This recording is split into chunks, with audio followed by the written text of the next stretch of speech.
dark seas, a looming storm, and a carrier that refused to die. The most decorated American warship of World War II earned 20 battle stars, yet her sailors whispered about a hidden curse, a terrifying pattern of near-fatal blows that should have sent her to the bottom many times over, but did not. The Big E, the Gray Ghost, the carrier whose name the enemy kept claiming was sunk, always came back. Why did this ship seem to walk with disaster, and how did it repeatedly turn deadly ambushes into decisive victories that changed the course of the Pacific War? You will see the answer unfold through the darkest moments of 1941 to 1945, but first remember this chilling statistic.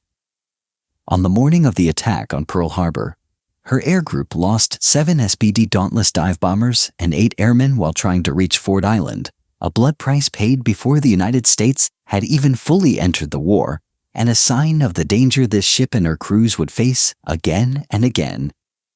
She was a Yorktown-class aircraft carrier born in the hard lessons of the interwar fleet, launched in the late 1930s, and commissioned before the storm broke, built for speed, reach, and resilience, while still living within treaty limits, yet destined to operate far beyond any peacetime assumption. Based in the Pacific in the late 1930s, she trained pilots and honed deck crews in launches, recoveries, and damage control, skills that would soon mean the difference between survival and loss when the world changed in early December 1941. Early that month, she was at sea, returning toward Oahu from Wake, when Japanese aircraft struck Pearl Harbor on Sunday, December 7th. Her scouting SBDs arrived over the harbor in 1s and 2s during the attack and were cut down amid friendly and enemy fire, while the carrier herself stayed clear offshore, turning shock into action as she launched a late-day strike on a reported enemy force that was not there.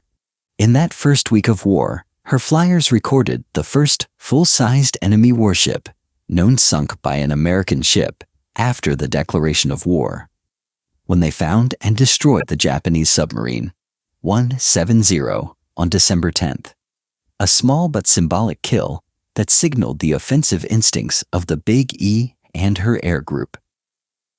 In January and February 1942, she carried the fight west across the Central Pacific, striking the Marshall Islands and other outposts to probe, punish, and gather intelligence, a series of raids that showed the carrier task force could range widely and hit hard even while the United States rebuilt the shattered battle line. In April, she screened Hornet as B-25. Mitchell bombers roared off toward Tokyo in the Doolittle raid, a daring psychological blow that forced Japan to reconsider its defensive perimeter and helped set the stage for the coming showdown in the Central Pacific. In late May, she raced back to Pearl Harbor and sailed on May 28th as Rear Admiral Raymond Spruance's flagship in Task Force 16, heading for an atoll whose name would become legend, Midway. At Midway, on June 4, 1942, her dive bombers took the enemy by surprise at high noon, with Scouting Squadron 6 and Bombing Squadron 6 descending on the Japanese carrier force and delivering hits that lit off chain reactions of fuel and ordnance. Enterprise pilots were credited with the sinking of Soryu and Akagi, 2 of the 4 fleet carriers destroyed that day, while Yorktown's group and Hornets contributed to the annihilation of the Japanese striking arm. The battle was the turning point of the Pacific War, but the Big E did not emerge as an untouchable icon. Rather, the lesson was stark. Victory hung on timing, training, and the willingness to press an attack despite terrible risks, because a slow climb, a missed rendezvous, or a thin escort could doom torpedo planes or leave dive bombers alone against fighters and flak. After returning to Pearl Harbor in mid-June, she resumed operations almost immediately, because the Central Pacific would not wait, and the South Pacific was about to become the most contested sea on Earth. In August 1942, the Guadalcanal campaign opened, and the Big E was there for the Battle of the Eastern Solomons. On August 24th, when her aircraft helped sink the light carrier, Ryuho, and broke up a Japanese reinforcement convoy, a tactical success that slowed enemy momentum, but demanded constant vigilance as the Solomon skies filled with fast enemy bombers and relentless fighters. On August 24th and 25th, the ship herself endured dive bomb attacks. Though damaged, she survived, and by early September she withdrew for repair at Pearl Harbor, returning to the front in mid-October. Just in time for one of her most harrowing tests, at the Battle of the Santa Cruz Islands on October 26, 1942, she and Hornet faced the concentrated power of Japanese carrier aviation. Hornet was sunk, while Enterprise took bomb hits and shock damage that wounded and killed scores aboard. Yet her damage control teams fought fire, smoke, and flooding to keep her in the fight and in command as the last operational American fleet carrier in the South Pacific. The myth of the Gray Ghost grew from moments like this, when radio traffic and Japanese bulletins declared her lost, but she reappeared to launch, recover, and strike again, a phantom that would not sink. During the naval battle of Guadalcanal in November 1942, while the surface forces bled in night actions around Savo Island, Enterprise's air group flew repeated strikes that crippled Battleship High and hounded the transports and escorts bringing troops and supplies to the island. Operations carried out under punishing conditions of rain squalls, haze, and exhaustion. In those months, the hidden reason for her survival became clearer. Not luck alone, but culture. Discipline in flight deck routines, practiced damage control, and calm under sudden catastrophe. The result of relentless training on the eve of the war and hard lessons paid for in blood during the first year of fighting.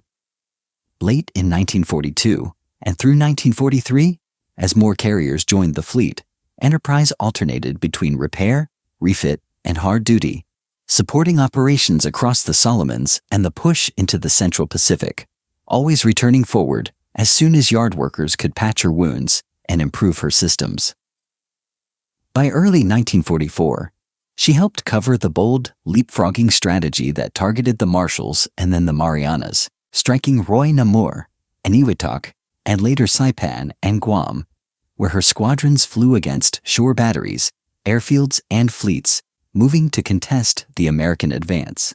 In June 1944, she was present for the Battle of the Philippine Sea, the legendary Great Marianas Turkey Shoot, where American fighter direction, radar coverage, and superior pilot training shredded wave after wave of inbound enemy raids, while her bombers and torpedo planes hunted at long range for the retreating Japanese carriers and oilers.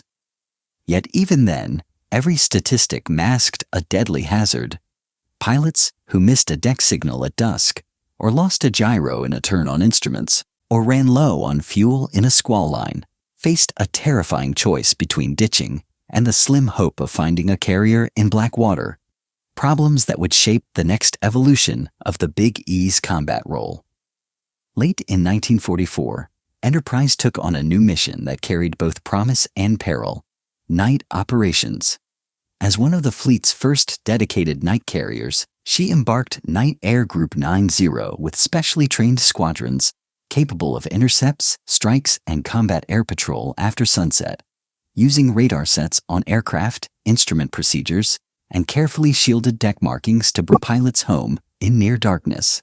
Pilots in that Night Torpedo Squadron 90 trained at Barber's Point on Oahu before deploying to the ship, learning to fly long blacked-out patterns, make low-visibility approaches, and coordinate with fighter direction teams who talk them down to deck lights that remain dark until the last moments to avoid drawing enemy bombers.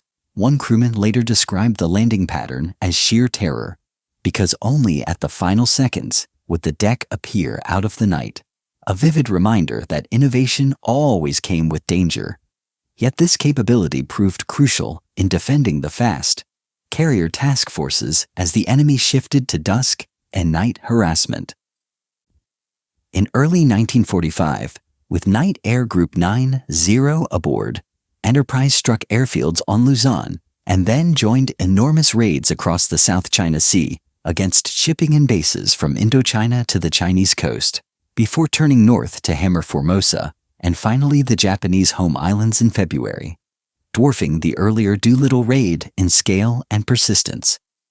As the war tightened around the empire, the carrier supported the amphibious assaults on Iwo Jima and Okinawa, flying day and night combat air patrols, interceptions, and strikes against airfields and coastal targets, while steering under constant threat from kamikaze pilots who targeted the flat tops with devastating intent. In March and April 1945, she suffered heavy damage from bombs and suicide aircraft, blows that ripped decks and toppled masts. Yet again, her damage control teams fought smoke, heat, flame, and flooding to save ship and crew, working by flashlight through choking compartments and bringing the Gray Ghost back to life until she could retire to the United States for repair. She returned to duty in the summer campaign, still a frontline unit despite fatigue and scars, illustrating the core paradox of her story. A ship repeatedly placed at the most dangerous points of the war, yet repeatedly restored to fighting trim by the combined skill of builders, yard workers, and sailors who refused to accept defeat. By the end of hostilities in August 1945, her planes and guns were credited with downing hundreds of enemy aircraft and sinking or damaging scores of ships, a cumulative record that matched her reputation among both allies and adversaries. Japanese broadcasts had pronounced her sunk more than once, but American sailors kept hearing the same defiant answer when she reappeared at sea. She was present for the final blows against the enemy fleet during the spring and early summer, and then shifted to Operation Magic Carpet, bringing home service members across the vast Pacific in repeated voyages that offered relief and closure to thousands who had been gone for years. The war's end brought a new kind of reckoning. The most decorated American warship of the conflict would not become a preserved national shrine. Despite public campaigns and heartfelt appeals, funding fell short, and she was decommissioned in 1947 and sold for scrap in 1958, with dismantling completed by 1960. A quiet, even haunting end, for a ship so many believed deserved a different fate. And yet, the name Enterprise did not fade. When the nuclear-powered carrier bearing that historic name entered service in the Cold War era and sailed the world's oceans, it carried the spirit forged in those Pacific battles, and plans for another Enterprise in the modern fleet underscored the continuity of a tradition born in the darkest hours of 1941. In small and unexpected ways, artifacts endured as well, like the heavy steel stern plate that survived scrapping and ended up far from the sea, a tangible reminder of a ship that once outran death and bewildered enemies who kept declaring it gone, only to face its planes again the next day. The Big E's official record? 20 battle stars, more than any other American warship of the conflict, measured honors, but not the quiet, hidden reasons behind them. Reasons rooted in thousands of decisions, by aviators pushing throttles forward into flak, by ordnance men hefting bombs in tropical heat, by signal officers scanning scopes at midnight, and by damage control teams crawling into smoke-filled spaces to keep water out and fire down so the deck could go green again. Consider a few of the technical truths that underpinned that record, because specifications mattered as much as courage. As a Yorktown-class design, Enterprise balanced speed, sufficient to generate heavy winds over deck for launch and recovery, with protection that emphasized compartmentation and firefighting, rather than battleship-level armor, a choice that traded passive defense for the ability to absorb damage, isolate it, and continue operations with improvised fixes while underway.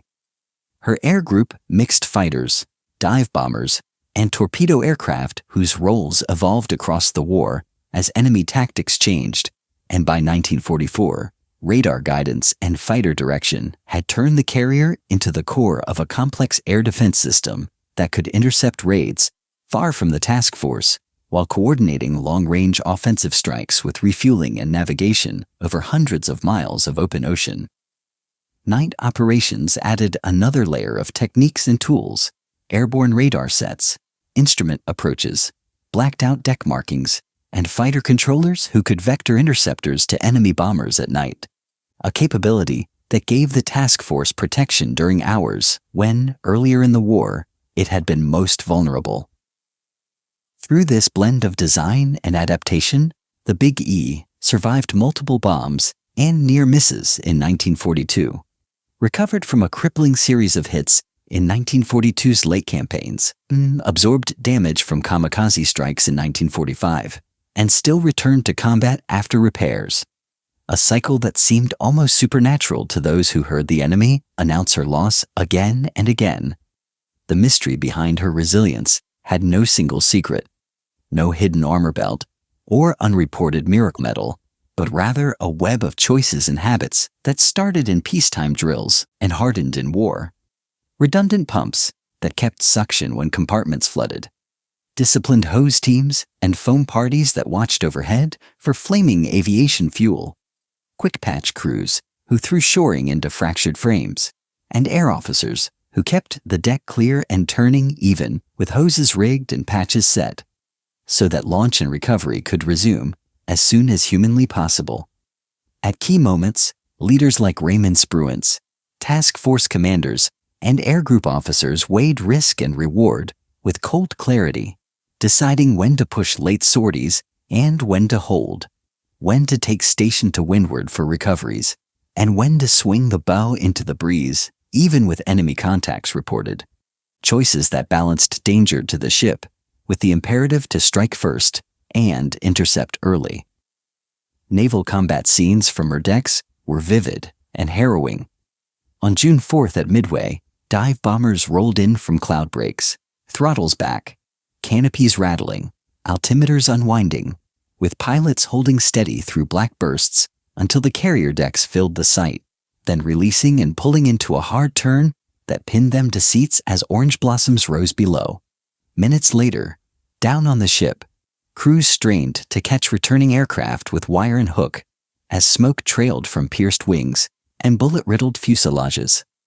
In late October at Santa Cruz, bomb blasts shook the hull and filled passageways with cordite and steam, yet the bridge team kept station while deck crews moved fiery wrecks aside to clear the landing area for the next wave, a choreography of crisis that kept the last American flight deck in that battle alive. During night operations in 1945, a returning Avenger crew flew beacon to beacon, while the fighter director issued comm vectors, and only when the pilot cut the throttle did deck lights snap to life, revealing a narrow moving rectangle on a black ocean. One wrong glance, one gust, and steel would tear aluminum, but practiced hands put wheels on boards and brought the crew home to launch again before dawn. From early raids to the Marianas battles, from the brutal attrition of the Solomons to the industrial-scale strikes against the home islands, the Big E became both sword and shield for the fast carrier force, her aircraft sinking or damaging a long list of enemy ships and decimating air power across the Central and Western Pacific, while her guns, directors, and combat air patrols defended the task force from massed attacks.